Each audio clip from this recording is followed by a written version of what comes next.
요즘처럼 연말이나 연초가 되다 보면 갓생이란 키워드에 관심 가지시는 분들이 많은 것 같아요. 예전에 한창 유행이었던 미라클 모닝부터 시작해서 퇴근하고 운동을 갔다가 자격증 시험 공부에 인터넷 강의까지 듣고 식습관도 잘 챙겨서 먹겠죠. 남들보다 뒤처지면 안 된다는 불안감 또는 스스로 잘 살고 있다라는 만족감을 얻기 위해서 내 시간을 분 단위로 쪼개고 1분 1초도 허투루 쓰지 않으려고 발버둥 칩니다. 좋은 현상이지만 저도 이렇게 살아보니 이상한 점이 있더라고요. 오늘 하루 정말 치열하게 잘 살았다고 생각했는데 투두 리스트에 적혀있는 모든 목록들도 다 해치웠는데 가끔은 뿌듯함보다는 허무함이 밀려올 때도 있더라고요. 열심히 채워 넣을수록 오히려 내 안의 에너지가 어디론가 줄줄 새어나가는 기분, 마치 밑 빠진 독에 물을 부으면서 생기는 것 같은 현타. 그런데 만약 이 허무함이 현타 드는 것이 우리가 숨을 쉬고 살아가는 우주의 법칙 자체가 원래 이런 것이라면 어떠실 것 같나요? 오늘은 SF 소설 한 개의 파트 내용을 참고해서 우리가 왜 열심히 살수록 더 공허해지는지, 그리고 이 텅 빈 마음을 어떻게 하면 진짜로 채울 수 있는지 테드 창의 책 숨이라는 책을 통해 이야기해 보겠습니다. 본격적인 이야기 앞서 이 책의 저자 테드 창에 대해 소개하려고 하는데요. 테드 창은 현존하는 최고의 SF 작가입니다.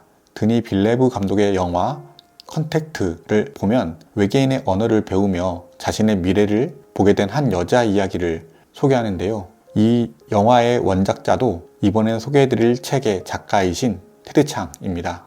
테드 창은 글을 정말 안 쓰는 것으로 유명한데요.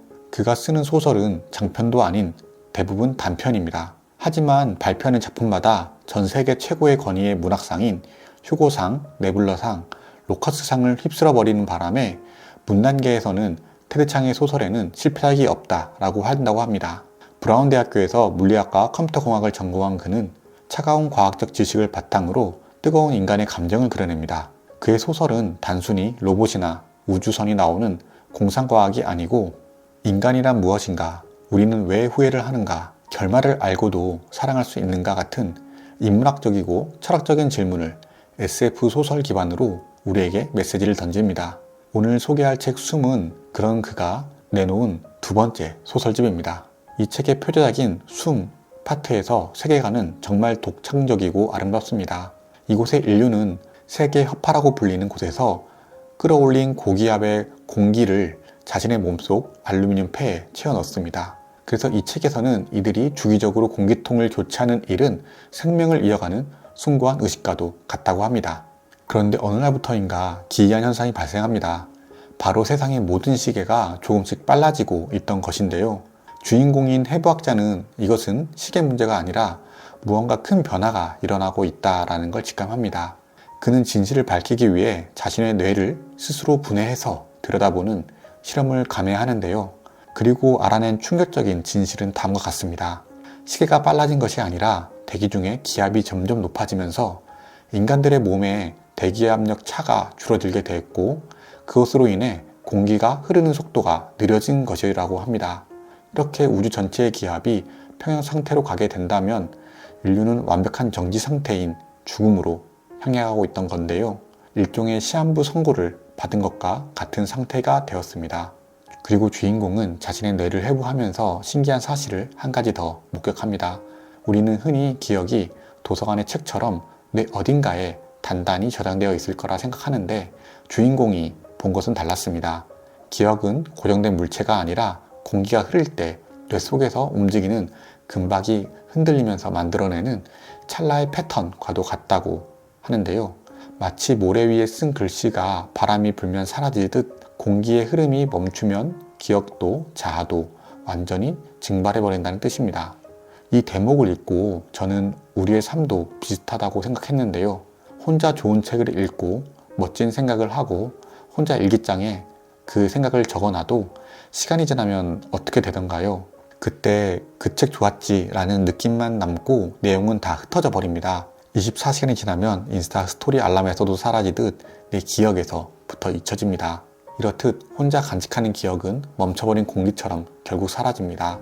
내가 어디에 가든지 어떤 생각을 했었는지 아무리 생각해봐도 만약 이 이야기가 들어주는 사람이 없다면 그 기억은 없는 것이나 마찬가지가 됩니다.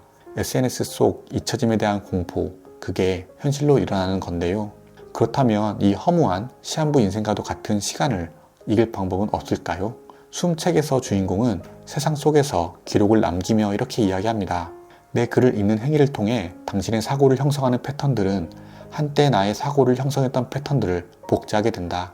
그리고 그런 식으로 나는 다시 살아가게 될 것이다. 당신을 통해서. 테드 창이 말하는 구원은 바로 타인의 뇌 속에서 나를 복제하는 것입니다.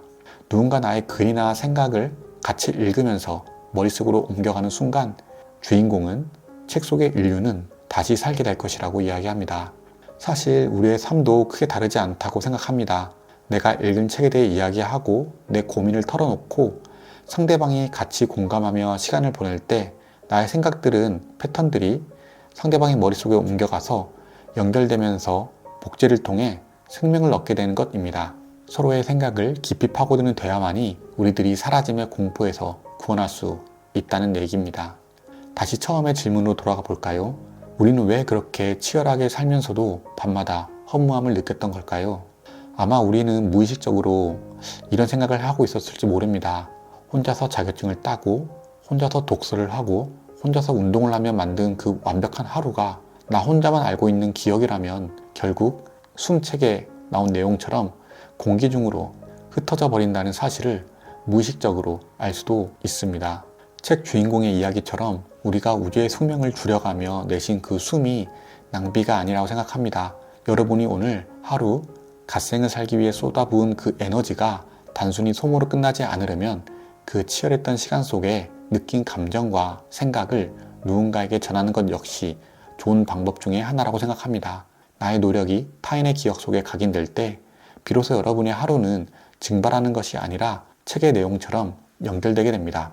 온북 채널에서는 이번에 소개해드린 내용 외에 소설, 인문학, 역사, 에세이, 과학, 자기계발서 등 읽으면서 우리 삶을 독서로 좀 더 풍요롭게 하는데 기여하고 있습니다. 온북에서 운영 중인 온라인 독서 모임에 관심 있으신 분들은 아래 고정 댓글에 영상을 확인해 주세요. 다음에 더 유익한 독서와 소모임 관련 컨텐츠로 돌아오겠습니다. 긴 영상 시청해 주셔서 감사합니다.